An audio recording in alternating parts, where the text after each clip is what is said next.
சாக்குல கட்டி போட்டிருந்தாங்க. அடிச்சு போட்டாங்களா இது எப்படி போட்டாங்கன்னு தெரியல. சாக்குக்குள்ள கடந்து முண்டிட்டு கடந்து நடக்கையா கிடக்குறாங்க. கட்டப்பை ஏதோ ஒரு கட்டப்பைக்குள்ள கட்டி சாக்குல போட்டு சப்பா அடிச்சுருக்குறாங்களா என்னன்னு தெரியல. ஆமா கை கால்லாம் உணர்ச்சியெல்லாம் இருக்கு. இப்பதான் நாங்க அடாப்ஷன் பண்ணிட்டு வரோம். நேற்று சொன்னாங்க இன்னைக்கு வந்துட்டு அங்க போயிட்டாரு. காலை வசூல் இல்லாமல் சதை இல்லாமல் சாப்பிட்டுச்சான், நல்லா சாப்பிட்டுச்சான். பாத்ரூம்லாம் போச்சான். சுவிட்சு இப்போ வர்றப்ப சுவிட்சு போனான்.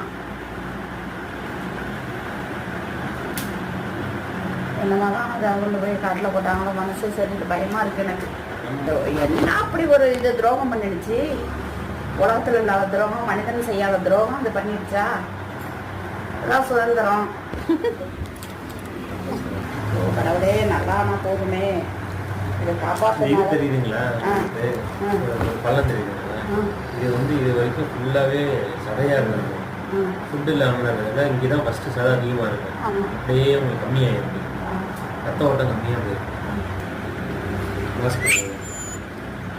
ஐயே உடனே இருக்கு. மற்றதெல்லாம் கூட உடனே பரவாயில்ல. இது ஒன்று மட்டும் என்ன பண்ணிட்டாங்கண்ணா? உட்கார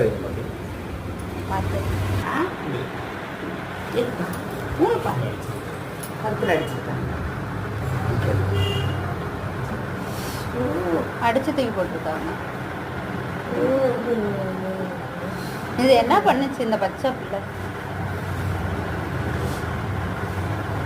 கண்டு உடன்றதுனால நரம்பு நேரம் இருந்து உங்களுக்கு கீழே தான் இது வரும். ரத்த ஓட்டமே வரும். அதனால தான் உங்களுக்கு கீழே வராமல்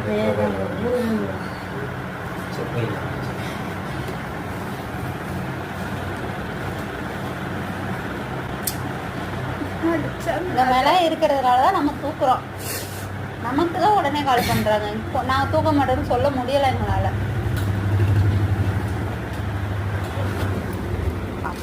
பெயின்லாம் இன்ஜெக்ஷன் போடும். பட் நோ வலி எந்த அளவுக்கு கம்மியாக பொறுத்து தான் மினிமம் இருக்கும். இங்கேருந்து தான் பின் கால் உடம்பு முதுகு தண்டு ஓட்டத்துலேருந்து தான் இதுவே வரும். ஸோ அது வரல அப்படிங்கும்போது இது வரும். நரம்பு சம்மந்தப்பட்டு உங்கள் ரெக்க வர டைம் இருக்கும். கழுத்தே ரொம்ப தொடர்ந்து வீக்கம் வடிஞ்சதை என்னன்னு தெரியும் பார்க்குறேன்.